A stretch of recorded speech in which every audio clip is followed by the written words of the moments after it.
Good afternoon, everyone, and welcome to my podcast. My name is Lynette. Today, I'm going to talk about walking the walk. I've gone over with you about stepping out of your comfort zone into a desire that you have, whether you're prepared or not, having a positive attitude about it, and taking the steps necessary and meeting the people necessary to do what you want to do, but maybe feel unprepared, but just not confident about it. So I'm going to use myself. I know in the past I shared with you that my goal was to do voiceover, and I made up many excuses. I've been dabbling in it for a long time. It's actually been years, but I can say that I feel a little weak on the voice acting part, maybe a little weak on the technology, which you need to know also. And so I've made up every excuse in the book. However, excuse or not, I am who I am. I am a human being. I'm learning. I'm taking steps forward. And so I'm going to share with you a little bit of my journey, since I have talked so much to all of you about going after the goal or the desire that you have had either recently or for a long time. I'm going to start with this morning, for example. When I was doing the technical part of editing, I realized one of my keys wasn't working. This key is called silence, and so without getting too technical, but it would erase any coughs, any sneezes, any dog barks, whatever. But every time I pressed the key, a note or banner would come up and say regenerate or generate or something. And I didn't know what it was talking about. Well, I've also shared with you, I'm going to back up a bit. I've shared with you about taking classes, getting to know people who are like-minded, who share the same interests that you share. One of the classes I took was with this person, this man, via Zoom.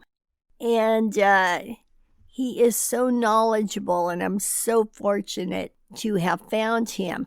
However, because he knows technology so well, that when he says to do something, he expects you to do it right then and there. Sometimes in life, we expect people to know everything we know, or we don't really experience something until we walk a mile in their shoes.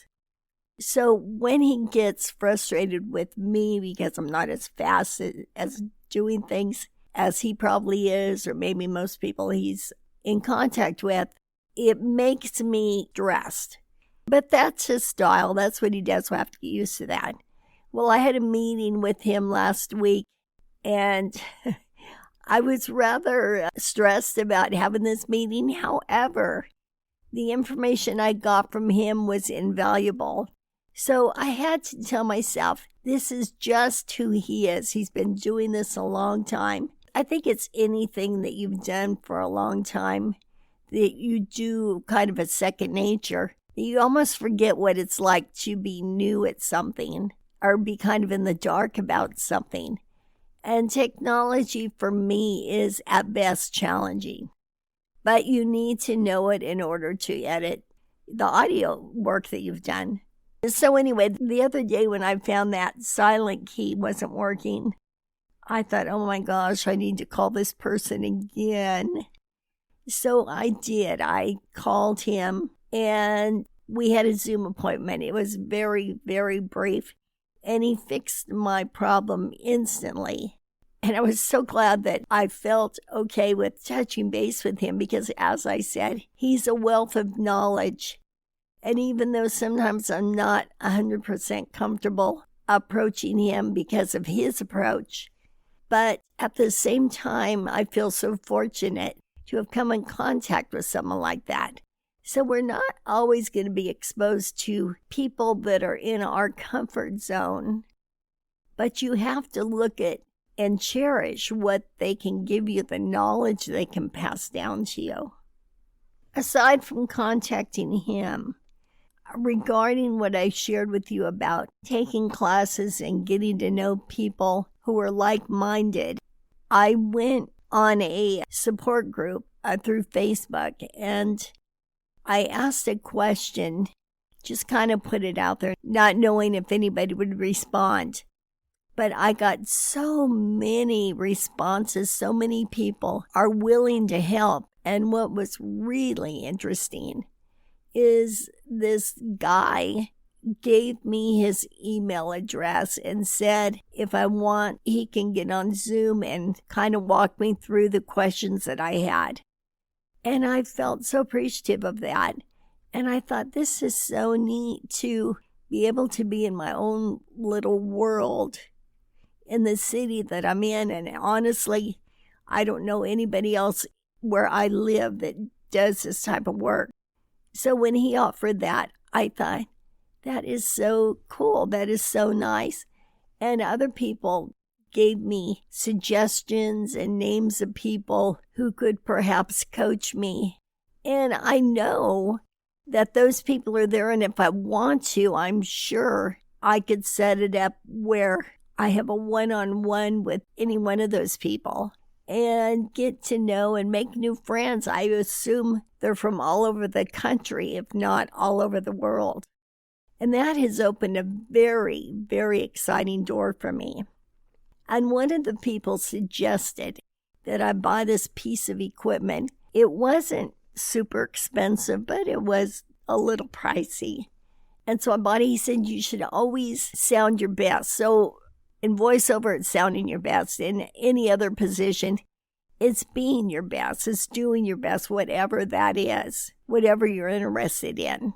So I bought this piece of equipment, and I hired a sound engineer that lives where I live, and he came over and set it up for me.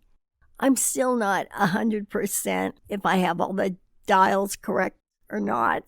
And my next step in wondering that is perhaps to get on another Zoom webinar or private coaching session and have someone listen to it and see if it sounds professional or not, because I really don't know as I sit here. So in taking a step beyond that, I decided today to go to the platform, the agency, if you will, that I have signed up with, and bringing my new equipment, my new information.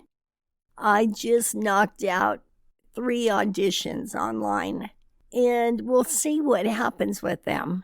There's a lot of rejection in this business, but it's okay, because rejection doesn't mean failure. It means you're trying, and it keeps me trying harder and harder. In fact, when I look back a year, 2 years, whatever, it's amazing all that I've learned. When I thought that I knew it all, I came into it almost feeling like I didn't have to do a lot. I could just open the door and start working at this. As I said in a previous episode, it's not the destination, it's a journey. And already through this, I have met people, believe me, with all this going on in the world, to help people who don't even know you and are there to help make you better at what you're doing, that are giving you a helping hand, that are reaching out to you. It was very, very encouraging. It has opened up a whole new door for me. It has opened up a whole new way of meeting people. So I'm excited about my new journey, and I hope you're excited about yours. Regardless of what steps you're taking in your journey, basically all of our steps are the same. With me, I pursued a support group. And then through that, people made suggestions what equipment to get, what coaches or teachers to contact. And also, I've met some really nice people from all over the place. And then secondly, it's after you have all your equipment or knowledge or teachings that you need, then you step out of your comfort zone and you actually do it. You do the best you can do. You don't think about the competition. In fact, I avoid listening to other people's voices because the last thing I want to do is compare myself to them. And as I said, I think it was the last episode, out there somewhere, my voice will be just what was needed for a specific thing. And it's just like what you're going after, out there somewhere. And if you believe in God, and if you walk in faith, you got to believe that you're going to be connected to the right people at the right time. So now I wait, and I wait to see if my audition was even listened to. And if it was, whether they liked it or not. And did I get on the short list? I don't know, we'll see. But regardless, I am so grateful for one to have this hobby or career, job, whatever you want to call it. And I'm so happy that I've met other people, and I'm happy for the knowledge that I'm getting. So it doesn't matter so long as you keep walking forward. And this is what develops you to be the person that you are, to be your best self. We talked about in the past about developing an identity.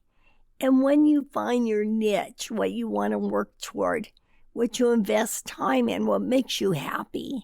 Because when you find your niche, it's no longer work, it makes you happy.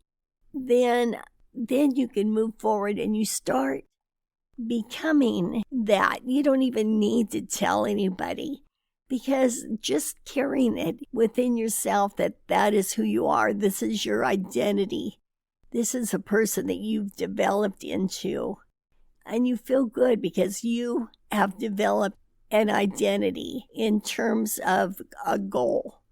But the thing to remember, no matter what the outcome, and let's hope it's positive, let's believe it's positive.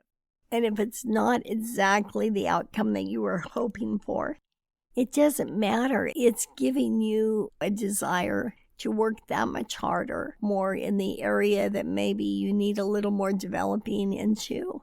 And it's time to get excited about what you're doing. Don't get frustrated. It's not a failure. You are trying, and trying is 100%. But no matter what you do, remember to be you. Do not compare yourself to anyone else. Keep walking the walk. Enjoy the journey. Enjoy the people you're meeting. Enjoy the classes that you're taking, that you're becoming so much more knowledgeable in this. Enjoy the happiness that it brings you. The outcome is really the end result, which we all want it to be a favorable outcome. But there's so many more benefits to just working toward a goal, just working toward a niche. I, for one, am very grateful that I found this, that I worked toward this. I'm grateful for the people I met. I'm grateful for the classes I've taken. I'm very grateful for the knowledge.